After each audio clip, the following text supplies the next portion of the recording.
Nagpunta ako sa Mr. DIY kanina.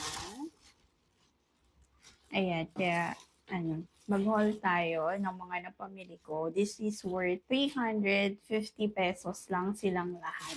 Super ganda lang din. And super mura lang din talaga sa DIY. Tapos, more on aesthetic yung mga color na nandun. Kaya, ipakita na natin. Ayan, yung Mr. DIY. Bumili ako ng ano tawag, bath mat. Ayan, bath mat, color white. Kasi madulas daw doon, sabi ng husband ko. So, naghanap ako ng color white na bath mat. Ang ganda na to. Sobrang, ang ganda niya. Color white. Magkano to? 159 pesos. 159 pesos. Ayan. Tapos, placemat. Kasi kailangan namin ng placemat dito sa dining. So, may nakita ako. Grabe, 12 pesos each lang to. Ang ganda niya. Ito ang ganda ng design niya. 12 pesos lang to sa Mr. DIY.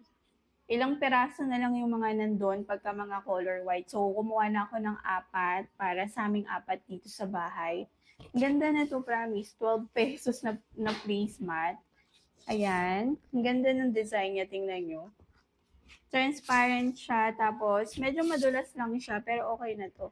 Okay na sa akin to. Ang ganda niya. Yan. 4 yung binili ko na placemat.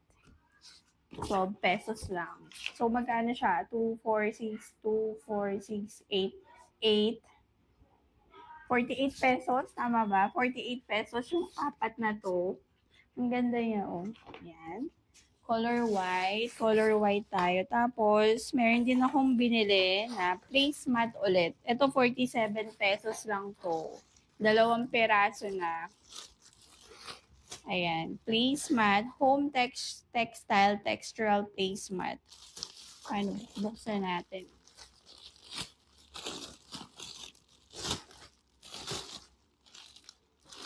Ito, mas maganda yung quality niya. Hindi siya madulas. Ito kasi, para siyang, hindi ko alam kung anong material niya. Pero alam niyo yung makapal na parang madulas siya. Pero maganda naman. For everyday lang naman gagamitin. Ito kasi para siyang banig.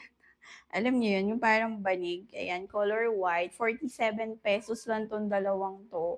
Ang ganda nung niya, nung material niya. Hindi ko lang kung nakikita. Ganyan yung kanyang Ayan, yan nag-focus. Ganyan siya. Yan, 47 pesos tong 2 piraso na to. Tapos color white pa siya. Ang ganda.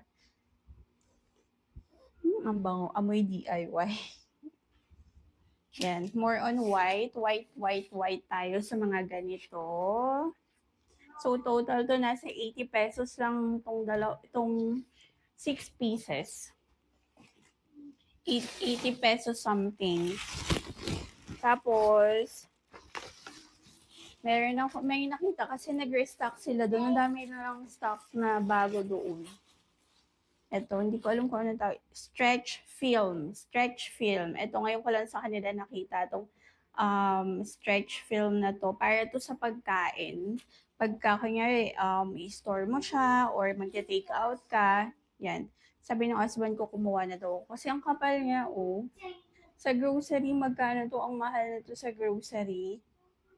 Ewan ko, parang yung nasa box yata is nasa 80 pesos yata, hindi ako sure. Pero ito ang kapal na niya, tapos 45 pesos lang. Tapos, gagawa kasi ako ng Graham para tomorrow kasi death anniversary ng mama ko. So, merienda namin. Gagawa ko ng Graham and ng lunch namin. So, bumili ako ng ganito para mas madali lang siyang dalhin. Kasi pagka umaalis kami, ang dinadala namin mga kaldero yung malalaki. So, sabi ko, kailangan ko ng lightweight lang. Tapos ito, mas mura to sa DIY kasi nagbumili ako noon sa Unitap yata or sa Unitap bumili ako. Ang mahal ng ganito. Mas mura siya sa DIY. Tapos may takip na siya. Etong malaki na to, 61 pesos. Tapos, ang maganda sa kanya, may takip na siyang kasama. Yung binili ko kasi sa Unitop, wala siyang takip kasama. Ayan, 'di ba? Para ma-cover siya pagka idadalhin namin. Tapos yung smaller is 45 pesos. Ito yung pang Graham. May cover din siya. Ayan, ganyan siya. 'Di ba? 45 pesos sa mga naghahanap ng ganito.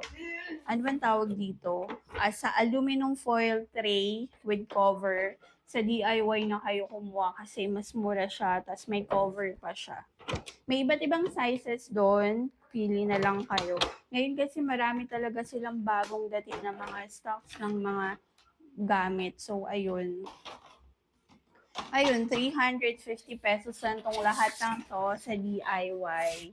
Ayun, wala na, share ko lang sa inyo. Baka naghahanap kayo ng white na placemat na worth 12 pesos. Yan, 12 pesos na placemat. Super ganda nito. Tapos, 47 pesos na placemat. Hanap na lang kayo doon. May nakita nga ako doon pang hang sa pintuan. Medyo hindi na kaya ng budget. Sabi ko, next time na lang. And ayun lang.